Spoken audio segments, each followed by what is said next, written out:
It is a privilege and an honor to be invited to be here today for Shane and for me.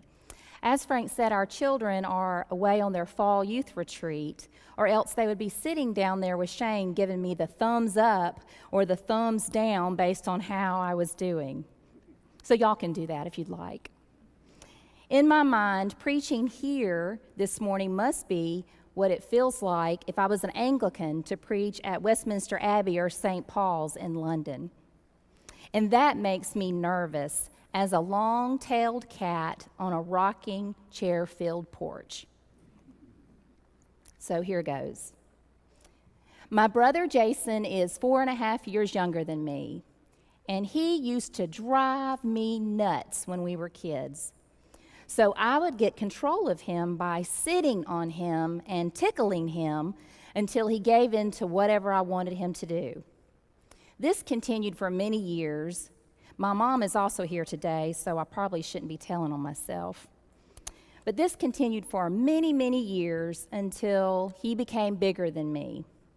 I'll never forget the day that I tried tickling him in that usual fashion, and that was the last time that I would try, because all of a sudden he was sitting on me, tickling me, because he had grown overnight.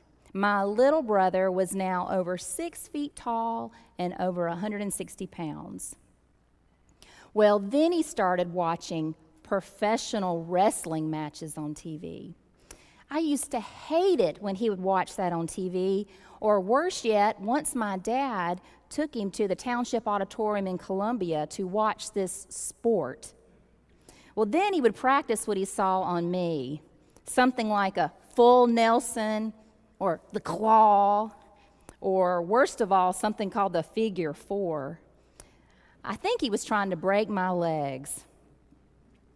Well, this kind of wrestling still remains a mystery to me. Today's Old Testament passage from the book of Genesis is one of the most studied and interpreted passages in the whole Bible.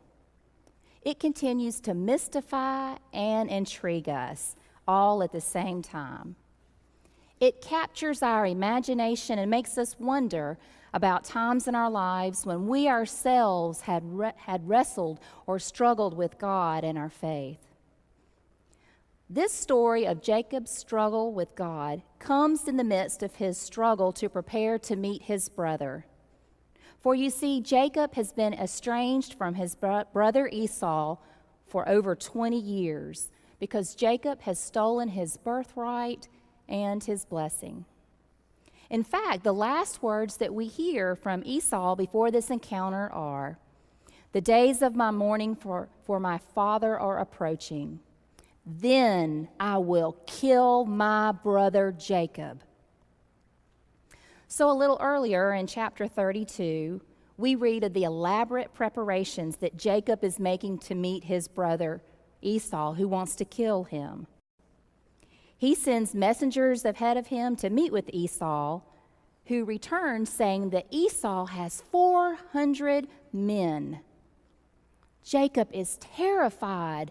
He's shaking in his boots, and he knows of the many ways that he has hurt his brother, and he's afraid for his life and the life of his family. So Jacob divides his people in half, thinking that if Esau is trying to kill him, maybe half could turn around and hightail it out of there if the first half gets attacked. So then he goes ahead and sends his family ahead of him across the ford, including his wives and his children and everything he owns. And he is left alone to try to sleep, or try to sleep and contemplate what will happen the next day when he meets his brother. I don't think I would have slept much that night thinking about what was getting ready to happen. Well, as he anticipates this meeting with his brother, a second meeting takes place. It is during this fitful sleep that he encounters an unnamed person with divine qualities. Walter Brueggemann suggests that it is important that the narrative is not explicit about who he is wrestling with. Is he wrestling with God or with Esau during the night? As Jacob contemplates the encounter with Esau, the struggle with his brother, he struggles with this unknown figure. On the way to meet his brother whom he wants to appease, he must deal with his God, this shadowy figure whom he has prayed to help him. Just as Jacob struggles with God and then with Esau, our struggles are rarely easily defined. They can be a mixture of struggle with God and a struggle with other humans, with each other. So I wonder about our own struggles. How often have our struggles with each other turned into a struggle with God?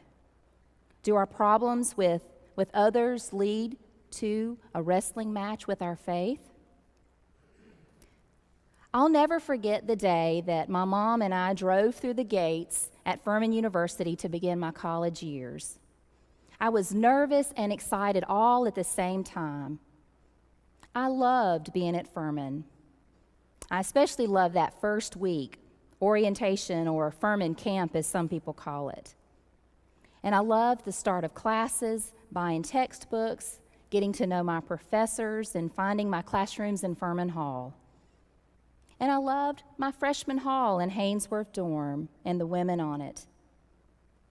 However, that first Sunday after classes started, I began to realize that things were not what I thought. You see, I didn't have a car, and I asked who was going to church that Sunday morning, who I could catch a ride with. Well, over half the girls weren't going to go, and then the other half said that they were going to church, but they began to name churches that were not on the list of churches that my youth minister gave me to visit. By this point in my life, I had already felt God calling me to serve in the local church or maybe as a missionary. You see, my GA and ACT team leaders, they did a great job teaching me about missionaries, and it seemed to be the most important job someone could do for Jesus.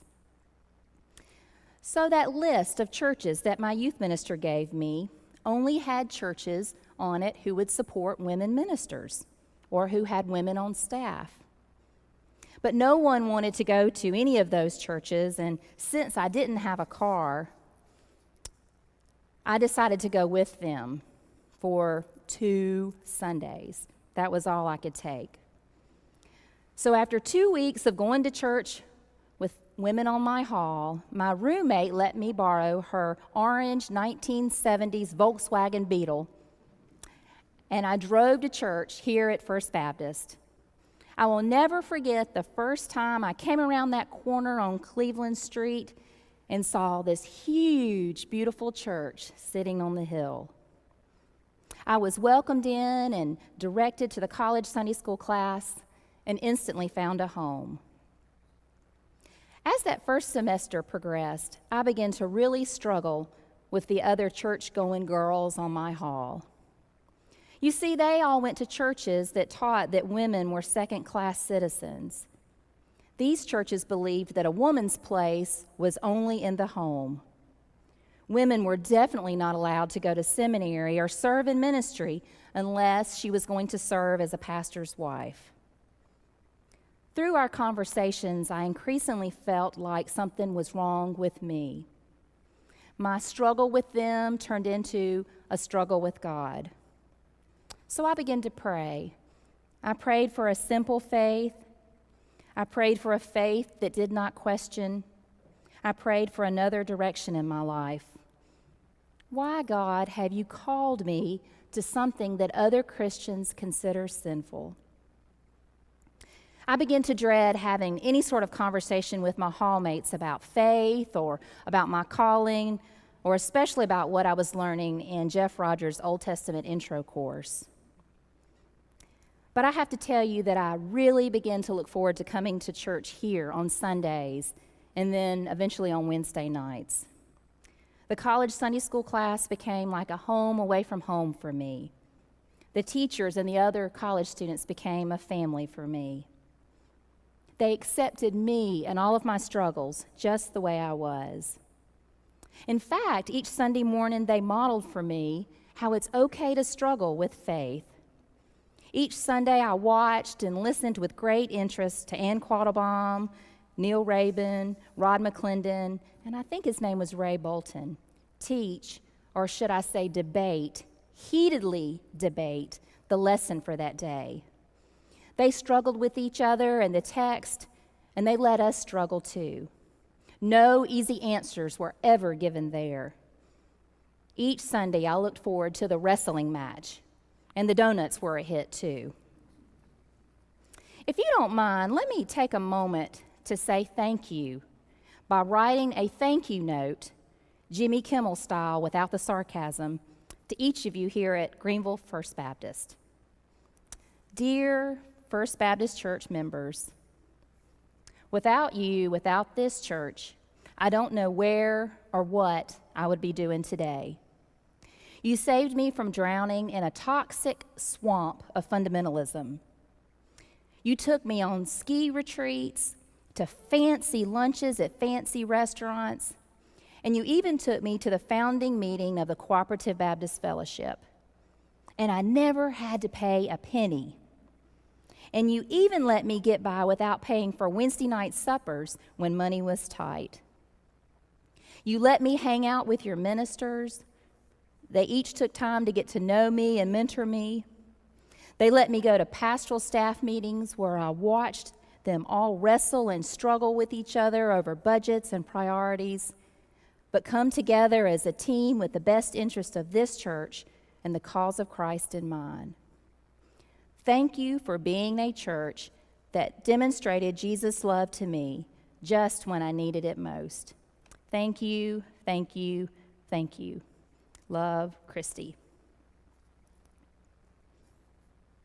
Ancient Israel's whole history, as found in the Hebrew Bible, is a struggle with God. They struggle to follow the ancient commandments and teachings.